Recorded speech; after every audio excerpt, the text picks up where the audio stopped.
The spring I sold the Farmall 706, Floyd Mercer stopped lifting 2 fingers from his steering wheel when he passed my lane. Out here, that is not manners changing. That is a whole verdict, delivered at 40 miles an hour.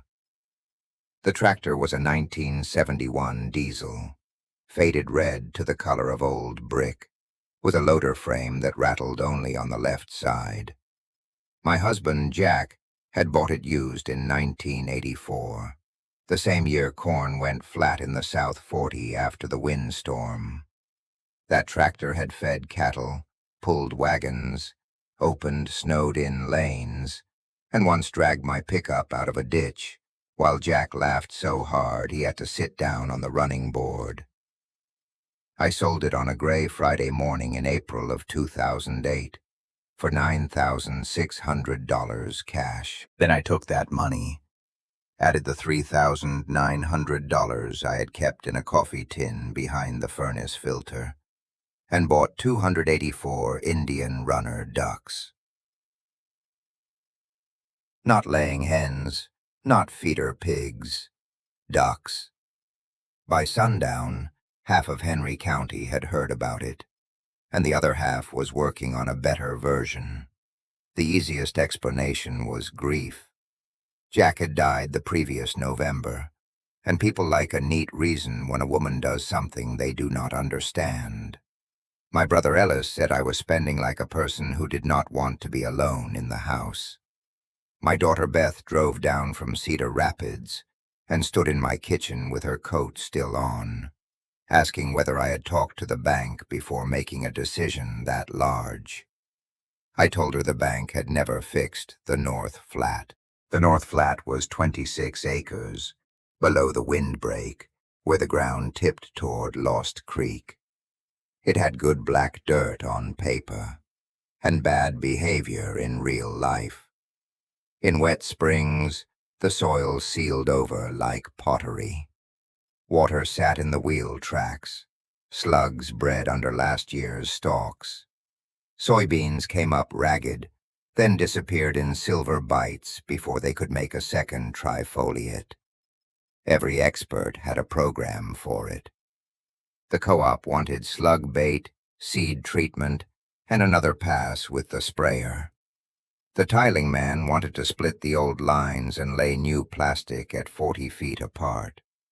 A neighbor told me to rip it deep and let the frost finish the job. All of those answers had one thing in common. They cost money I did not have, and they asked the field to survive more weight. Jack and I had already tried weight. Weight was how that field had gotten sick. What nobody knew was that the duck idea had been sitting in my pantry for 32 years, inside a blue 3-ring binder with a cracked spine and my mother's handwriting on the tabs. My mother, Eileen Voss, was not a sentimental woman. She saved instructions, not memories. When she died in 1996, I found that binder with her pressure canner notes, garden rotations, feed recipes, and 3 pages copied from an old extension talk she attended in Ames in 1976. The talk was about integrated pest control in rice and wet vegetable ground. My mother had underlined one sentence twice. Small feet can do work heavy wheels only make worse. Below that, in her own hand, she had written, "Could this help sealed bean ground by creek?" I had laughed when I first read it. That is the part I do not enjoy admitting.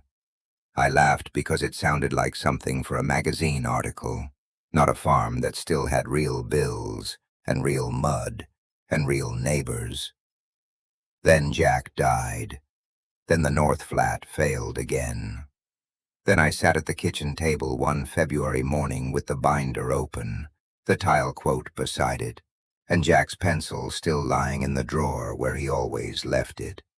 The tile man wanted $14,200. The co-op program came to $61 an acre before fuel. The ducks, If I could find started birds and build the pens myself, would cost less than one bad chemical pass, and one bad decision made twice. I spent 3 weeks doing the arithmetic.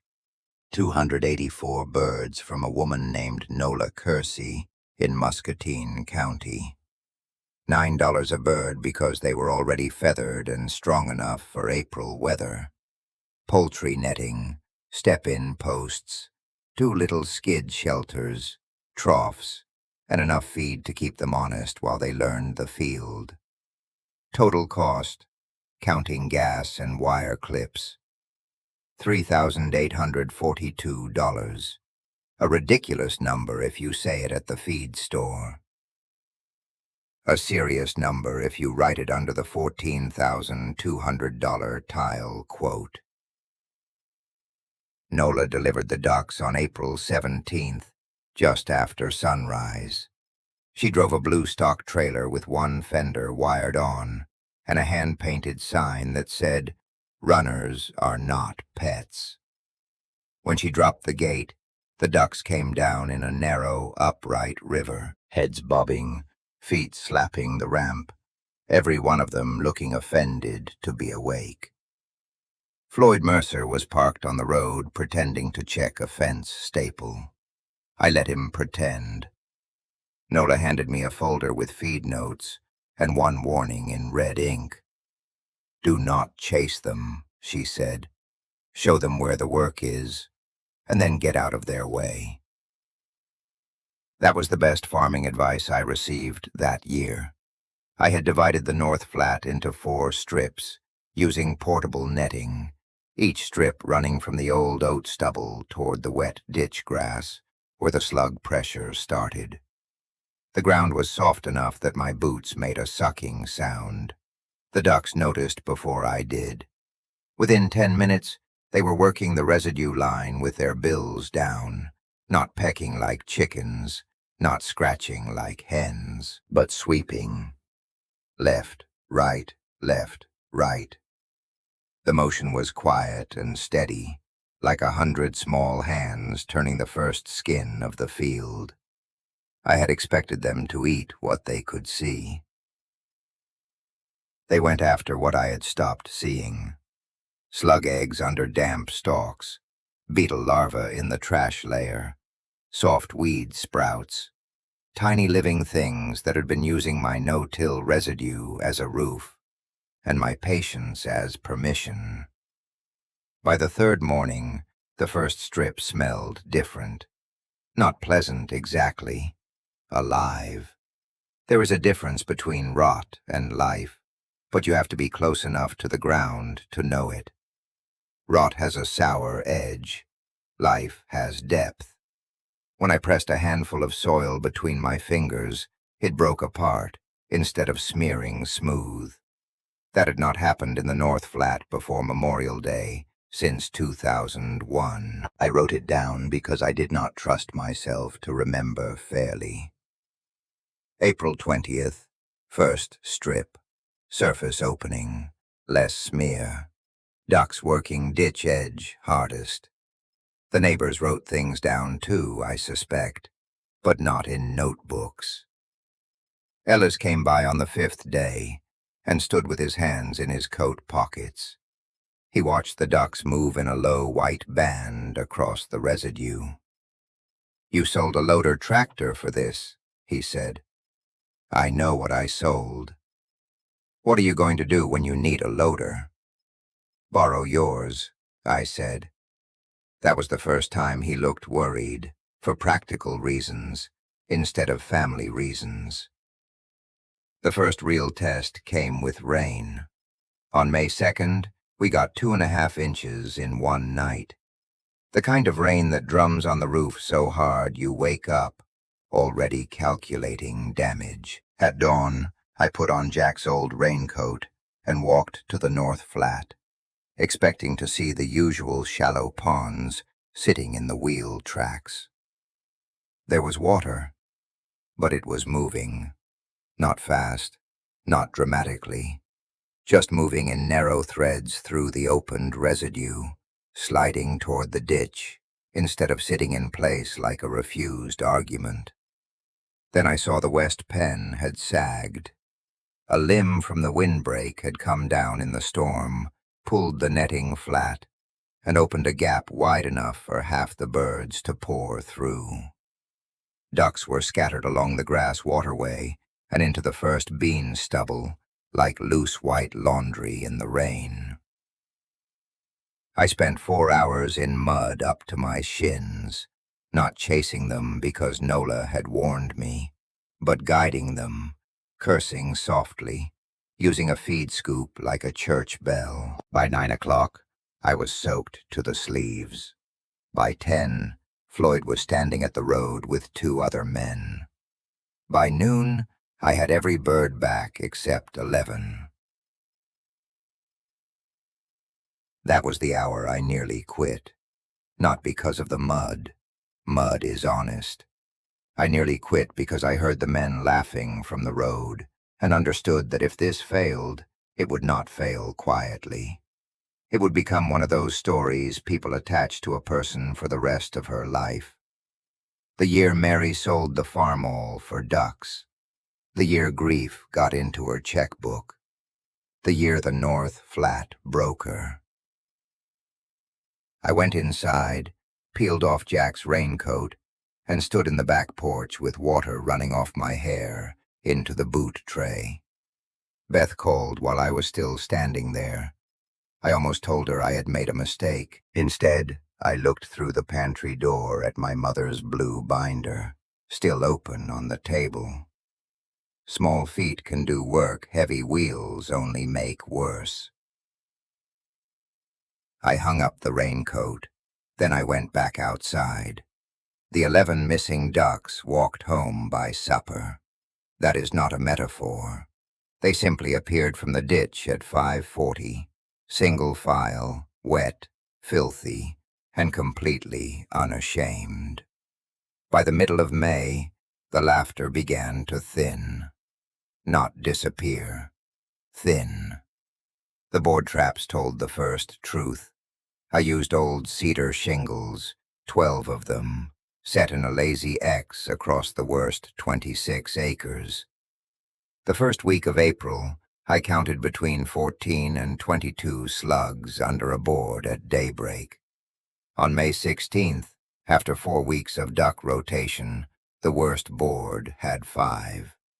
3 boards had none. I did the count twice because I wanted the number to be wrong.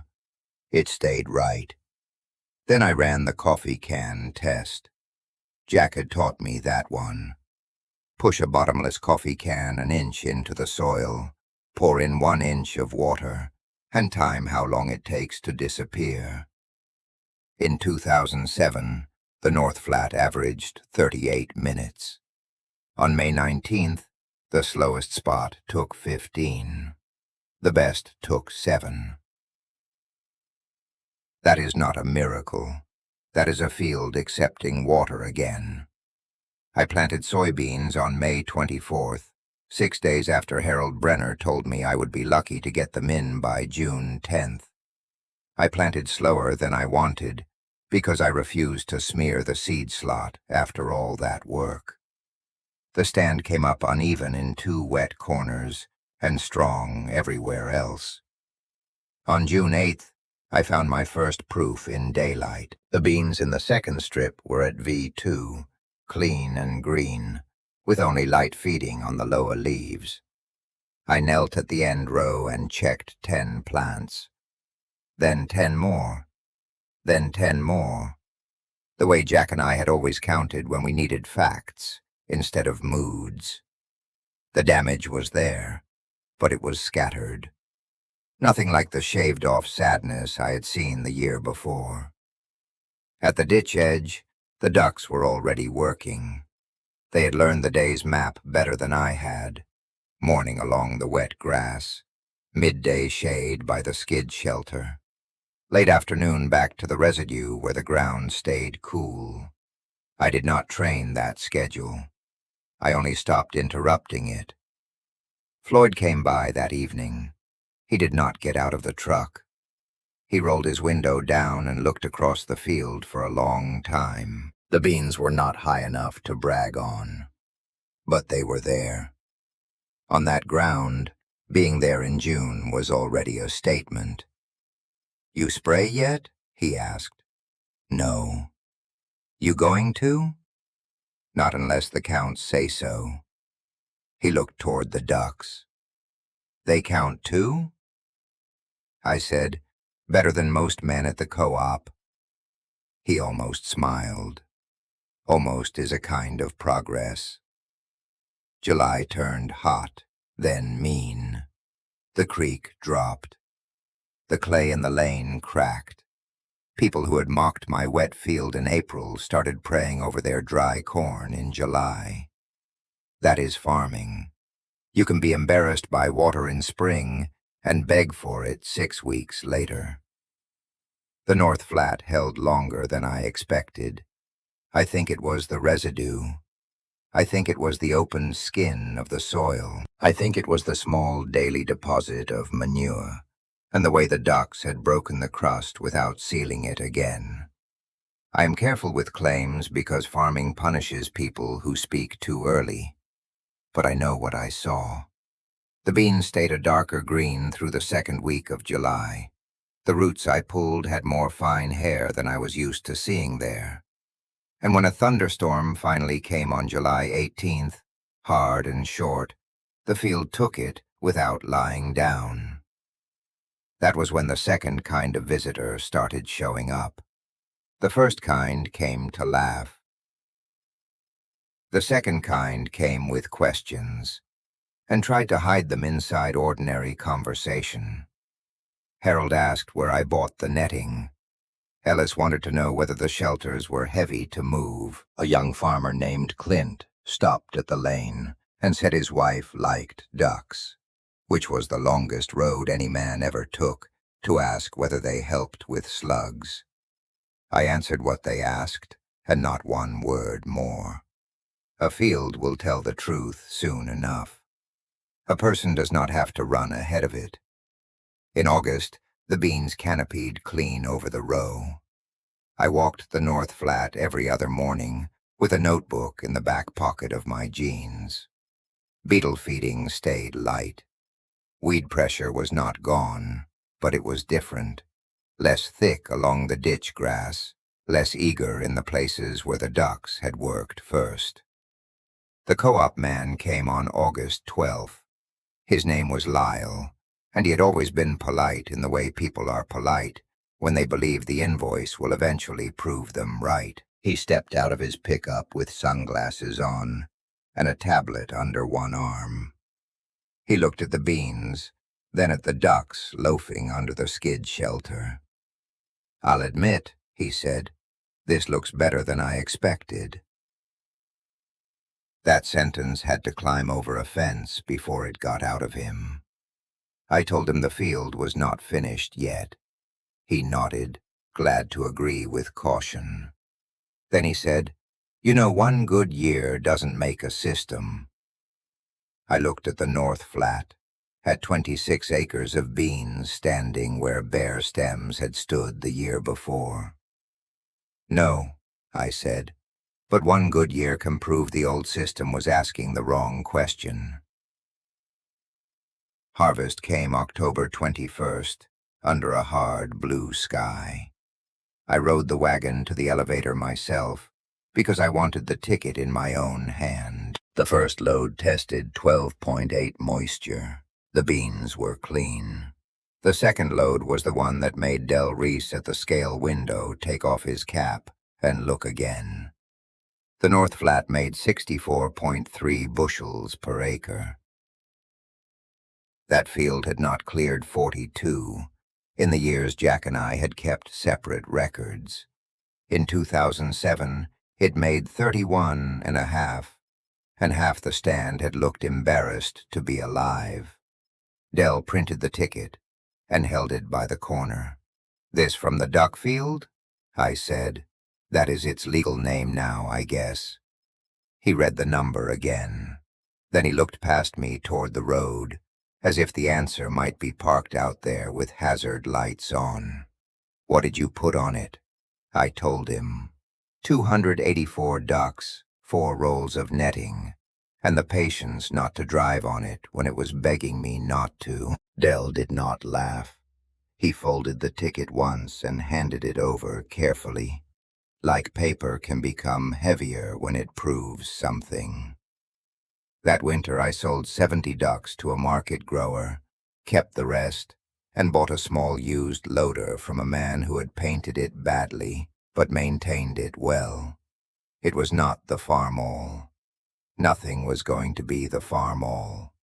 But it lifted what needed lifting. The North Flat kept changing. In 2009, it made 59 bushels in a dry year. In 2010, after another wet April, it planted 10 days earlier than Harold's ground across the road. By the 5th harvest, the 26 acres had paid back the ducks, the fence, the shelters, the lost tractor, and every joke that had been made within earshot. Floyd Mercer started lifting 2 fingers again, sometime in that second spring. He never apologized. That is all right. A wave is not an apology, but it is an updated report. Beth understands now. She brought her boys down one September, and they stood at the edge of the field watching the ducks move through the grass like a white seam being pulled through green cloth. The younger one asked why Grandma kept ducks on a bean farm. I told him because some jobs are too delicate for iron. That answer is not the whole truth, but it is the part a child can carry.